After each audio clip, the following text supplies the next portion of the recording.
ஸ்ரீமதி ராமானுஜாய நமः.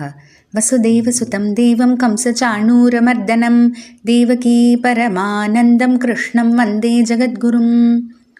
நாள்தோறும் பகவத்கீதையில் நாம் இப்போது விபூதி யோகம்ன்ற 10வது அத்தியாயத்தினுடைய கடைசிக்கு வந்துட்ருக்கோம்.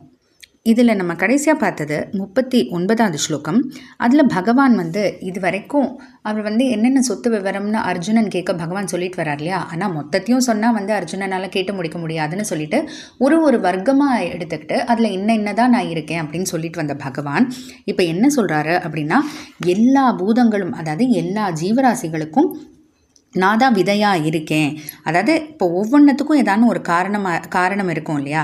அதாவது இப்போது நம்ம போட்டிருக்கக்கூடிய அந்த ஆடைகள் பார்த்திங்கன்னா அதுக்கு காரணம் பஞ்சு, அதுக்கும் முன்னாடி போய் பார்த்தா பருத்தி கொட்டை அப்படின்னு இருக்கும். அப்போ பகவான் என்ன சொல்கிறாருன்னா, எல்லாத்துக்குமே நான் தான் காரண பொருளாகவும் இருக்கேன், இந்த காரண பொருளுக்கும் காரணமாக நான் தான் இருக்கேன் அப்படின்ட்டு பகவான் சொல்கிறாரு.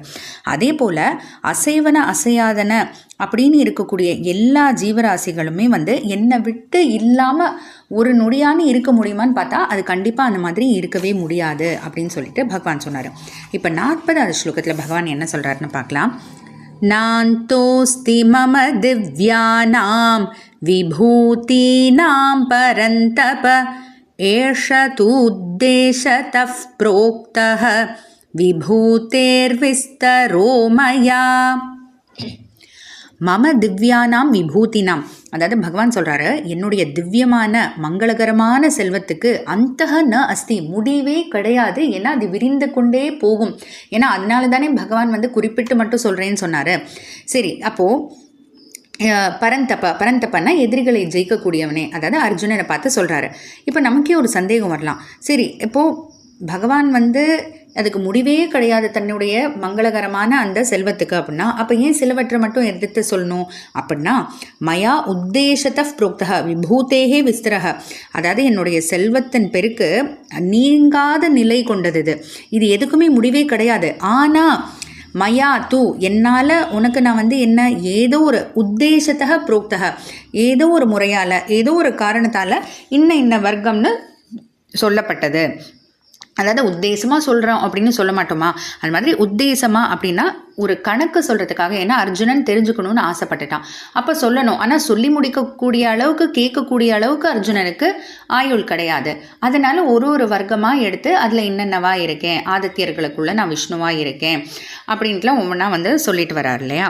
சரி, இப்போது நமக்கு இன்னொரு சந்தேகமும் வரலாம். ஏன்னா இப்போ பகவான் என்ன சொல்கிறாரு, என்னுடைய சொத்துக்கு அளவே கிடையாது, அதாவது அளவிடவே முடியாது, முடிவே கிடையாது அப்படின்னு சொல்கிறாரு. ஏன்னா பகவானுடைய மொத்த பெருமைகள் செல்வங்கள் தெரிஞ்சு கொள்வது இயலாத ஒரு விஷயம். ஏன்னா சாஸ்திரங்களே என்ன சொல்லுதுன்னா, பெருமாளுடைய வைபவங்களும் அவருடைய செல்வங்களும் எவ்வளோன்னு அவருக்கே தெரியாதாமா. அதுதான் தனக்கும் தன்மை அறிவறியான் அப்படின்னு ஒரு பாசுரம் இருக்குது. அதே போல் வேதங்கள் தங்களுக்கே தெரியாதுன்னு சொல்லிடுச்சு.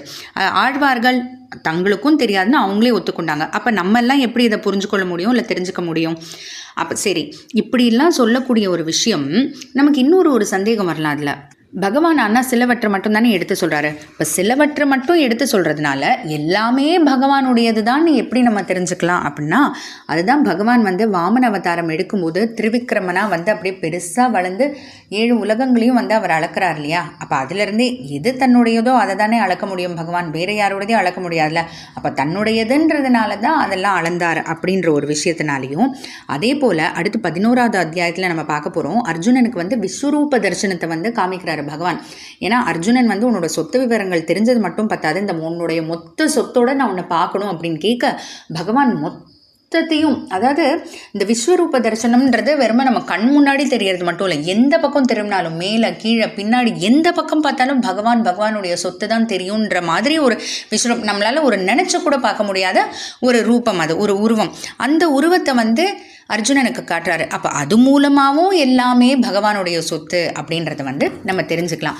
ஆனால் என்ன, அதை தெரிஞ்சுக்கக்கூடிய அறிவோ ஆயுளோ நமக்கு கிடையாதுன்றதுனால பகவான் பிரித்து இன்னதில் என்னவா இருக்கேன் அப்படின்னு சொல்கிறாரு. தொடர்ந்து பார்க்கலாம். ஜெய் ஸ்ரீ கிருஷ்ணா.